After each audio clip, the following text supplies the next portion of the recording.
Okay, part 4. There's no adequate margin of safety to protect everyone from known harmful effects of fluoride.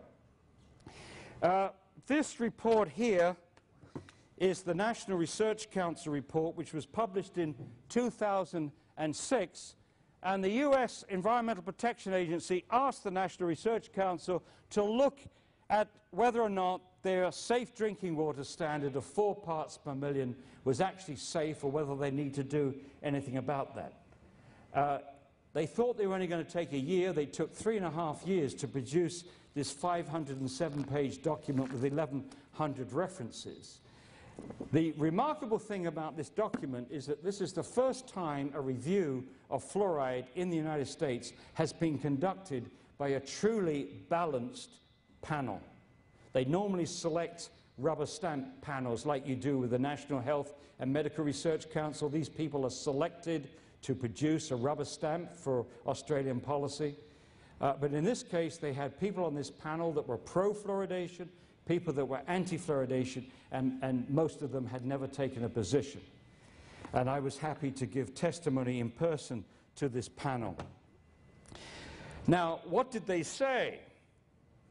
That fluoride, again, notice I've used the word fluoride, not fluoridation yet, but fluoride causes dental fluorosis, brain damage, lowered thyroid function, accumulation in the pineal gland, bone damage, osteosarcoma, that's a rare bone cancer, but it could be killing young men, and finally that some people are very sensitive to very low levels of fluoride, justifying what you heard from Philip. It wasn't proved, but it was certainly a very distinct and plausible possibility. Incidentally, it's what you expect. Any toxic substance has a normal distribution curve of response. It's a bell-shaped curve. One end of the bell-shaped curve, you expect to find a few people that are very resistant to a toxic substance. And at the other end of the bell-shaped curve, you expect a few percent, maybe 1 or 2%, to be very sensitive to the toxic substance. And most people are somewhere in the middle, the average response. So the notion that there's a small percentage of the public that is very sensitive to fluoride is absolutely what you would expect. But it's not being investigated in Australia, except for heroes like Philip. Okay, so let's talk about dental fluorosis. When the early promoters started fluoridation, they thought at 1 part per million fluoride they could limit dental fluorosis, and I'm going to show you pictures in a moment, to 10% of children in its very mild form. What's the reality today? That same study that looked at tooth decay in 39,000 children also looked at dental fluorosis. And in the fluoridated communities in the United States, 30% of kids had dental fluorosis, 3 times more than they expected. And when you look at the different categories, 22.5% were in the very mild, where they expected 10%, and 5.8% in the mild, where they expected 0. In fact, the father of fluoridation, H. Trenley Dean, that did all the research in the 40s leading up to it, in cross-examination in the US Congress, said that mild dental fluorosis was an unacceptable trade-off. He did not accept mild dental fluorosis as a trade-off for reducing tooth decay. And that was the guy that started it all. And then in addition to that, you've got 1 in 100 that are getting moderate dental fluorosis. But note those names. Very mild, mild, and moderate. Let's see what they look like. This is very mild. This, at one range, is little white specks, blotches at the edge of the cusp of the teeth, but it can go up to 25% of the tooth surface. And there's mild. Mild goes up to 50% of the tooth surface. And that starts white, but it gets discolored with time, yellow, brown, orange. And then moderate.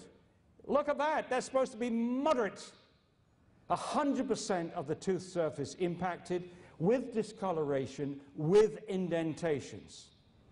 And I've had students in my class with teeth like that, and they say when they go out on a date, they don't smile, They try to minimize their conversation because they don't want their boyfriend to see what the teeth are like, because the assumption is that they're a slob. That's psychological damage, staring you in the face with a young teenager. They daren't smile. And she said to me, I'd love to get this covered up, but it would cost me $12,000 to do it. I can't afford $12,000, and nor can my parents. And I don't know of any authority that's forcing fluoridation on communities, coming out and then paying for those poor people, the poor 1% or so, that get this condition, to pay for those veneers or that treatment. They're just left to sink or swim. You're just one of the unlucky ones. Now, as a result of this report, the National Research Council report, and also another study that came out of Iowa, which showed it was the first year of exposure to fluoride, which was the highest risk for developing dental fluorosis, triggered the American Dental Association to send this e-gram to their membership, to the dentists.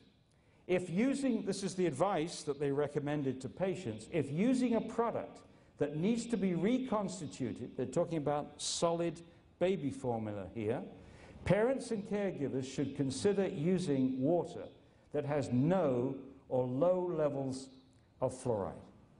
That was the advice. But they didn't get it to parents. And in Australia, once again, those wonderful health authorities of yours said, this is not relevant to Australia because the problem in America is we have too much fluoride in the formula itself. Absolutely baloney. That is a pure fabrication, a pure public relations fabrication. We don't have any more fluoride in our baby formula than you do, and this recommendation was all about the fluoride in the water that you add to it. So in other words, the case in America and Australia is exactly the same. But the parents are not being warned. Even today, parents are not being warned.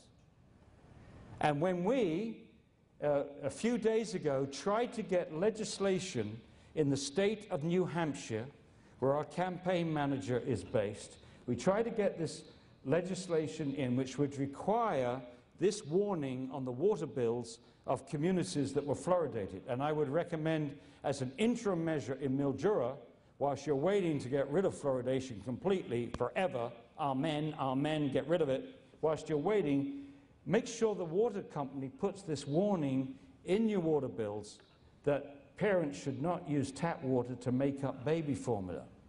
So we try to get that legislation into the New Hampshire law. And guess what? The American Dental Association did everything they possibly could to prevent this from happening. And yet it's the same advice that they were giving to dentists. But we were not allowed to give it to parents, and they squashed the bill. They squashed the bill. And like so many other atrocious things that are happening here, the only rational explanation for such irrational behavior is that these people today are much more concerned about protecting this practice of water fluoridation than protecting the health of the people. Why else? Why else would they stop us putting a warning in that they themselves have given to dentists? Because they believe that once parents hear this information, they might ask questions about whether water fluoridation should continue. And we don't want them to ask those questions, so we don't let the public know about this. We don't warn them. I mean, this is, again, outrageous. Now, the figures I gave you for dental fluorosis were from 1986, 87. We've now got these figures updated.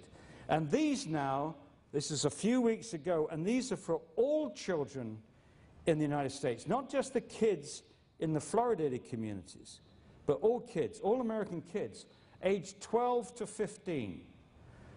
Kids aged 12 to 15, dental fluorosis, very mild, has gone from 17% to 28%. Mild has gone from 4% to 8.6%, and moderate and severe has gone up to 3.6%. Overall, 41% of all American children now have dental fluorosis, which is an indicator that they have been overexposed to fluoride before their permanent teeth have erupted. Consequences: on January the 7th, the Department of Health and Human Services announced that they're going to lower the optimal level from 1.2 parts per million to 0.7 parts per million because of these concerns about dental fluorosis. Straight away, what did your Australian authorities say? Doesn't relate to us. That's America. And then on January the 10th, something even more remarkable happened. The pesticide division of the EPA gave my wife a magnificent victory. She has led the charge in our group to stop Dow AgroSciences using sulfurylfluoride as a fumigant on food, because it leaves a nasty residue of fluoride in foodstuffs, including a permitted level of 120 parts per million on wheat flour, which goes into everything from pizzas to bread to cookies and so on, 120 parts per million. And we argued you can't permit this because our kids are already being overexposed to fluoride, and this is only going to increase that. You can't do this.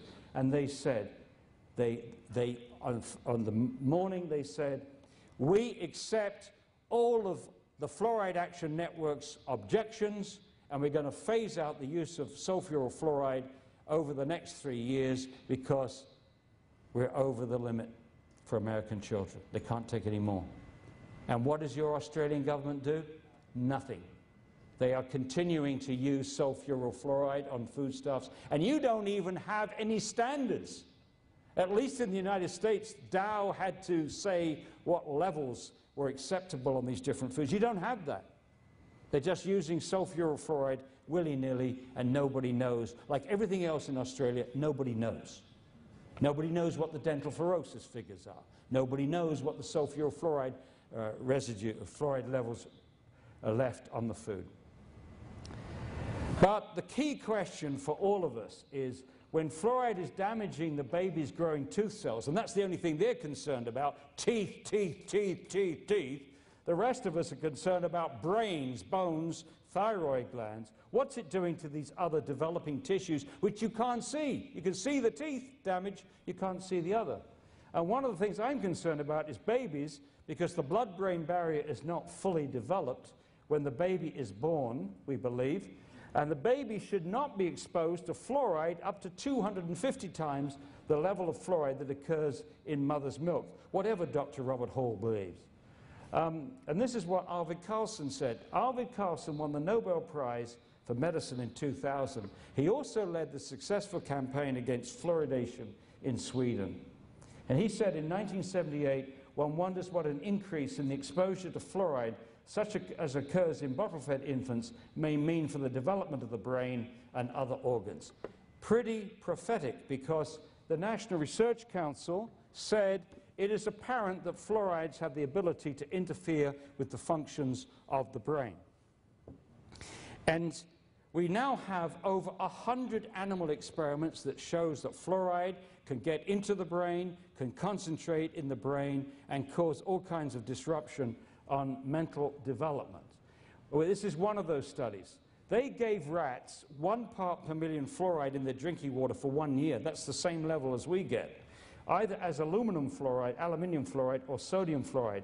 With both groups of animals had kidney damage, brain damage, greater uptake of aluminium into the brain, and beta-amyloid deposits, which are characteristic of Alzheimer's disease. So fluoride may be damaging our brains at both ends of our lives, with our babies and with our elderly people, and possibly for the same reason, that both when you're very young and you're very old, the blood-brain barrier may not be as effective as it should be at keeping out toxics.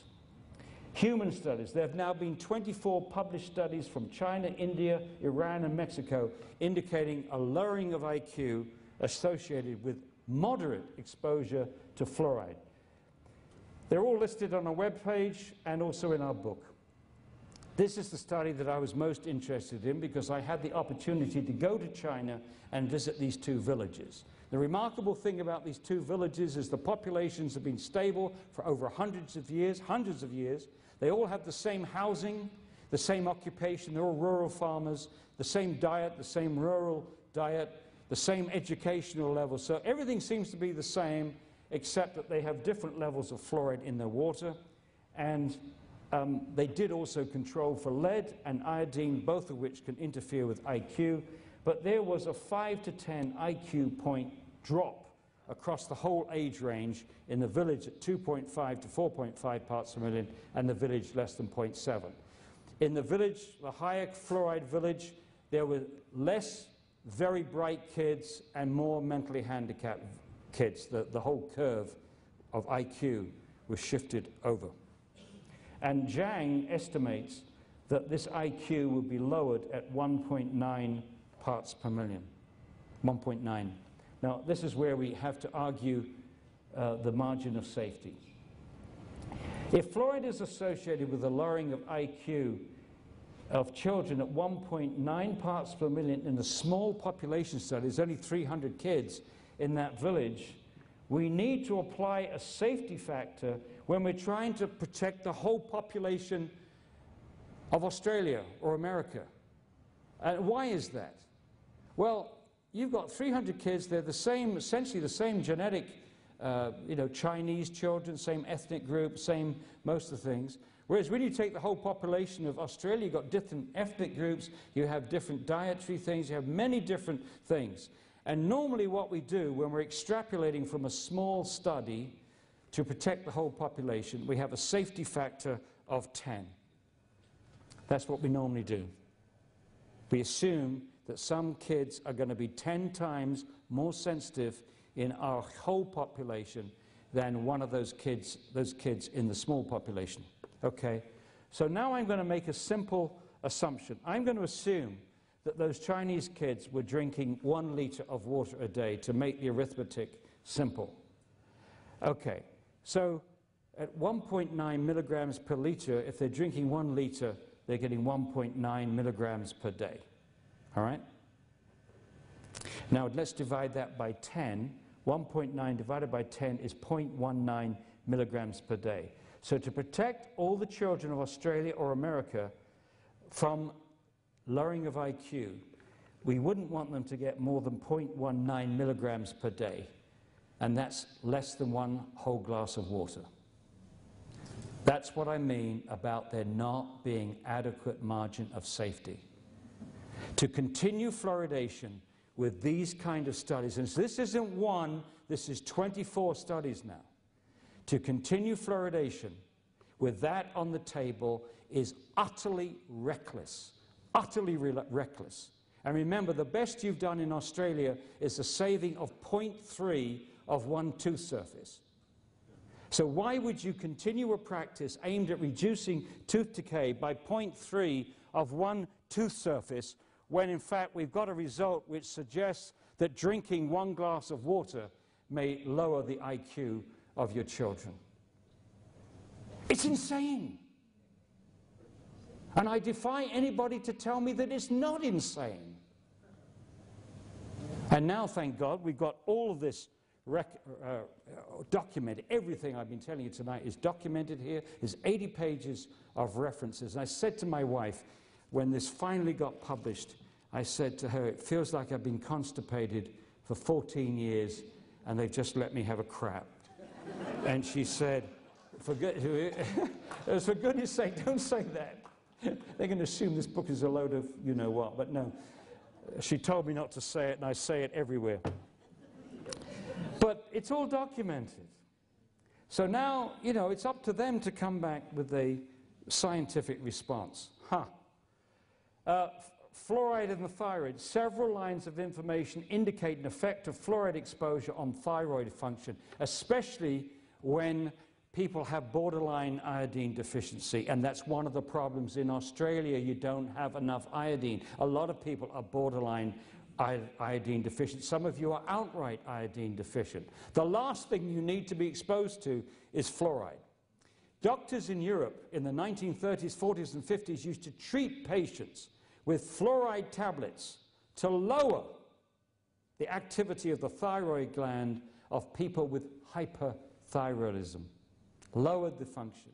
And in the Ukraine, Bajinsky and co-workers found that thyroid function could be lowered at 2.3 parts per million in the drinking water. Again, no margin of safety. There's only about 100 people in that study. No margin of safety for lowered thyroid function. And what have you got in Australia? You've got millions of people with hyperthyroidism. In America, we have between 20 and 40 million Americans with hyperthyroidism, and nobody in any single fluoridated country has set out to investigate if those people with hyperthyroidism, which incidentally overlap with the people that are sensitive to fluoride, the symptoms, there's quite a correspondence to those symptoms. So it may be that the people that are really sensitive to fluoride have a lowered thyroid, they're already borderline thyroid function. But they're not being investigated. But if fluoride is associated with the lowering of IQ, oh sorry, I've gone through that. If fluoride lowers thyroid function, it could explain the delayed eruption of the teeth I was talking about. It would explain lowered IQ in children, and it would explain the increase in hyperthyroidism among US population, plus the symptoms. The symptoms are depression, lethargy, tiredness not relieved by sleep, and obesity. And again, nobody in Australia is investigating if that is caused by fluoride or exacerbated by fluoride. Fluoride in the bone. The first symptoms of fluoride's poisoning of the bone, well established in India and China, are stiffness of joints. Stiffness of joints. And then pains in the joints and pains in the bone. And pains in the muscles. And we now have 1 in 3 Americans with arthritis. And if you ask your doctor, Doc, what causes arthritis? They say, we don't really know, but we think it's got something to do with aging. And what does aging have to do with in Australia? It may have something to do with how many years you've spent drinking fluoridated water. But again, no one's investigating a possible connection with arthritis and fluoridation. Even though, incidentally, the National Health and Medical Research Council in 1991 recommended that health agencies in Australia measure fluoride levels in the bone so that they could look at a possible relationship with various bone diseases, osteoporosis, arthritis, and bone fractures. Haven't done it in 20 years. Fluoride can make bones more brittle. This is the bone that we're most concerned about. This is the bone where the hip joins the pelvis. When that bone breaks, it can be very, very serious for an elderly person. They have to be immobilized for many weeks, in which time the muscles atrophy. And being old, they can't exercise like young people. And half those people never regain an independent existence, and a quarter are dead within a year. So if fluoride is contributing, that is very serious. Over to China again. There's a study done by Americans in China, same approach. All these villages, everything's the same, except the level of fluoride in the water. And what they found was between 1.5 and 3.5 parts per million, the hip fracture rates approximately doubled compared to the village at 1 part per million. And that when you got to levels over 4.3 parts per million, the rate of hip fractures tripled. And that was statistically significant. Now it's interesting to see how the proponents and opponents of fluoridation treat the same data. The proponents of fluoridation say there's only one point that you have to be concerned here, and that is with village 6, because that's the only one that's statistically significant. So for them, it's a threshold. Nothing happens to hip fracture rates until you hit 4.3 parts per million, or the dose associated with people drinking that level. And all of a sudden, the hip fracture rates triple. The opponents of fluoridation say, we think we see a trend here. This looks like a trend to us. It looks like a trend. And although these are not statistically significant points, they may be real points. You can have real data which doesn't show up as statistically significant. You may not have had enough people in your study, but it looks like a real trend. In which case, if that is correct, if the latter explanation is correct, we have a long discussion of this in our book, then hip fractures could increase as little as 3 milligrams a day. 3 milligrams a day. And those miners in Western Australia are, they will reach the levels of village 6 or close. So all of a sudden, in their 50s, they're going to find themselves with a hip fracture. But no one's warning them. Fluoride may cause bone cancer. This is important because this indicates that fluoridation may actually be killing not a lot of people, but a few people. And again, is it worth killing a few people just to save 0.3 of a tooth surface? And it's also important because it introduces how politics interfere with science. Well, first of all, the science. In 2001, a dentist doing research at Harvard Dental School defended her doctoral thesis, which showed that if young boys, not young girls, if young boys were exposed to fluoridated water in their 6th, 7th, or 8th years, they had a 5- to 7-fold increased risk of succumbing to osteosarcoma by the age of 20.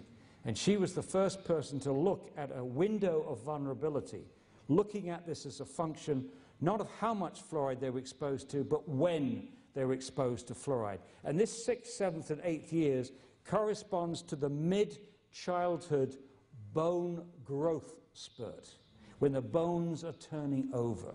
And when the tissue is turning over rapidly, that's when they're more vulnerable to genetic damage and the beginning of cancer.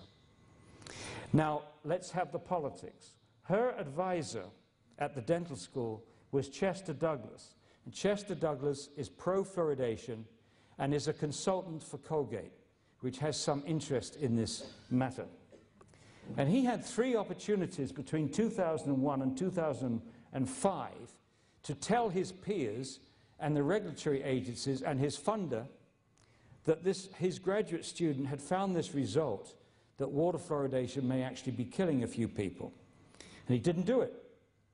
In 2002, he went to England and talked to the British Fluoridation Society and said, my work shows no relationship between osteosarcoma and fluoridation. He just forgot to tell them that his graduate student, whose thesis he had signed, had found that relationship, but didn't tell him.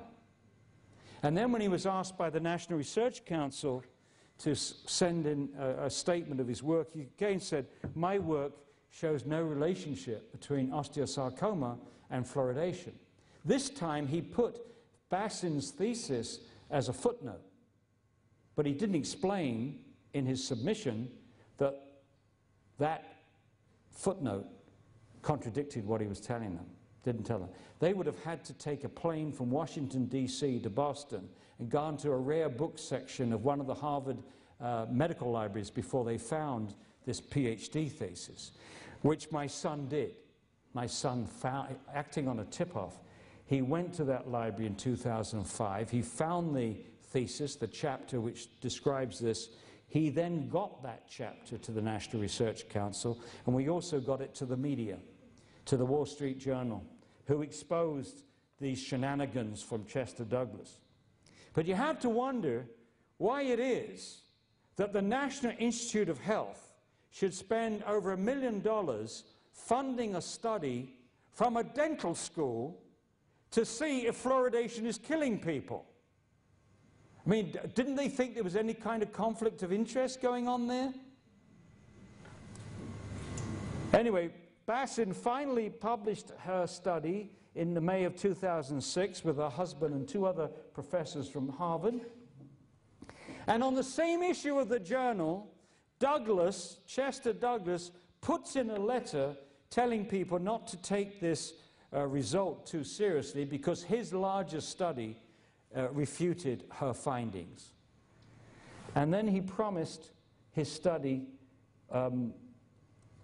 would appear in the summer of 2006. And we are still waiting. We are waiting for Chester Goddo Douglas. He has since retired. That doesn't mean the paper's not going to come out. But meanwhile, the pro-fluoridation agencies in Canada, in England, and in Australia are using Douglas's promise, which is not peer-reviewed and not published, to negate Bassin's findings, which is what the National Health and Medical Research Council did in 2007, which is politics, not science. In fact, here is the NHMRC.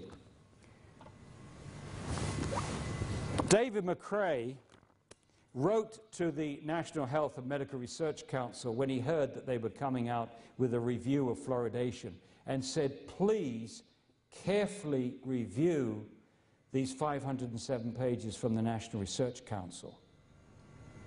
The best study on fluoride that's ever been in print. And they dismissed, the National Health and Medical Research Council dismissed this whole report in one sentence. They said it wasn't relevant to Australia. It's crap. Of course it's relevant to Australia. They said, oh, it's because they looked at fluoridation at 4 parts per million. Nonsense. If you look through here, there's many studies less than 4 parts per million. But it's still absolutely atrocious because it means they don't even understand a basic tenet of toxicology. Concentration is not the dose. Somebody drinking 4 liters of water at 1 part per million would get 4 milligrams per day. Somebody drinking 1 liter of water at 4 parts per million would get 4 milligrams per day. So you can't say that because a study was done at 4 parts per million, it's not relevant to people at 1 part per million. It depends how much water they're drinking. And to chuck this whole report out based upon that wonky assumption, again, illustrates politics, not science. Again, it underlines that for some people, including the Australian government, and the NHMRC is part of the Australian government, that protecting this policy is more important than protecting the health of the Australian people. They used Douglas' promise of a study to dismiss Bassin's findings. Much of their review was a straight copy of huge chunks of the York Review. So they went back to 2000 for the York Review instead of using the superior information, the more recent information from the National Research Council of the United States.